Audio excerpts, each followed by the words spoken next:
ลูกน้อย 1-3 ขวบควรทานไข่ นม เนื้อสัตว์ต่างๆเช่นเนื้อปลา หมู ไก่อาหารกลุ่มนี้ให้โปรตีน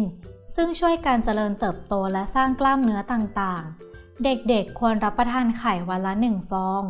คุณพ่อคุณแม่สามารถเลือกเนื้อสัตว์เสริมธาตุเหล็กเพิ่มให้กับเขาได้วันนี้ Mom's Cooking มีเมนูไข่น้ำสาหร่ายนุ่มนิ่มที่มีคุณค่าทางโปรตีนและยังช่วยป้องกันโลหิตจางจากธาตุเหล็กมาฝากค่ะ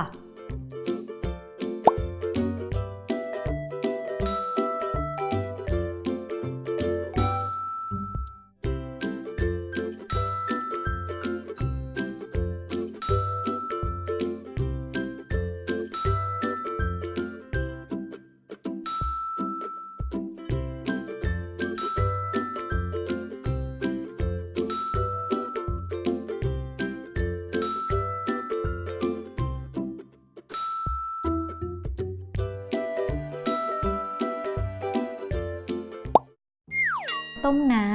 ำใส่รากผักชีกระเทียมพริกไทยลงไป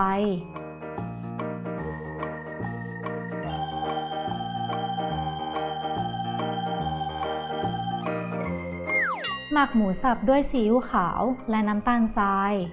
ให้เข้ากันพักไว้สักครู่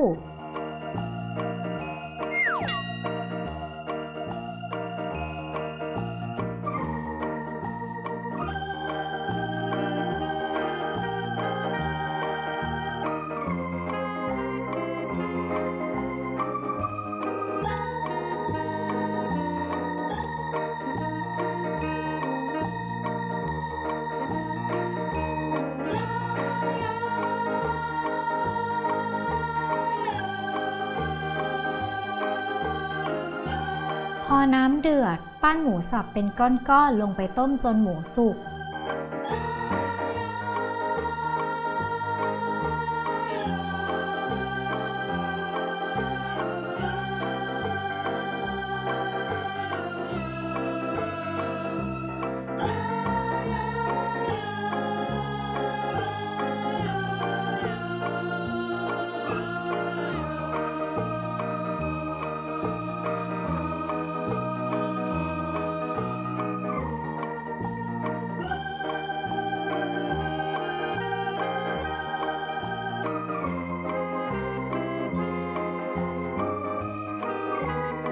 ปรุงรสด้วยซีอิ๊วขาวและน้ำตาลทราย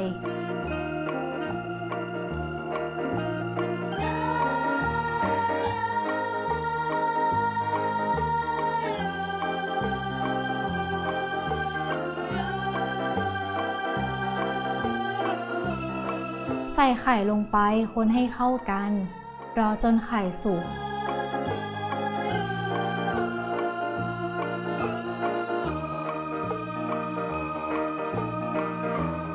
ใส่สาหร่ายคนให้เข้ากันจนสาหร่ายยุบตัวลง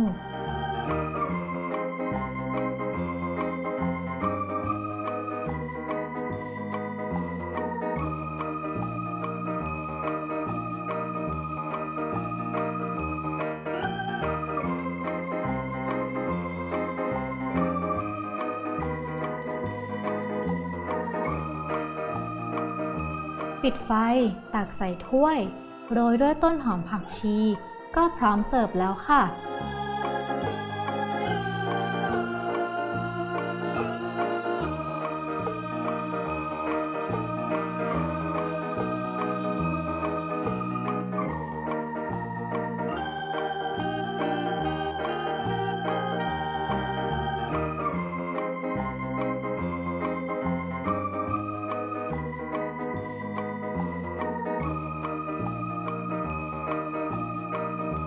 ติดตามเมนูสูตรอาหารเด็กวัย 6 เดือนขึ้นไปได้ใน Mom's Cooking กด Subscribe Chris Kitchen แล้วอย่าลืมกดกระดิ่งเพื่ออัปเดตคลิปของเรานะคะ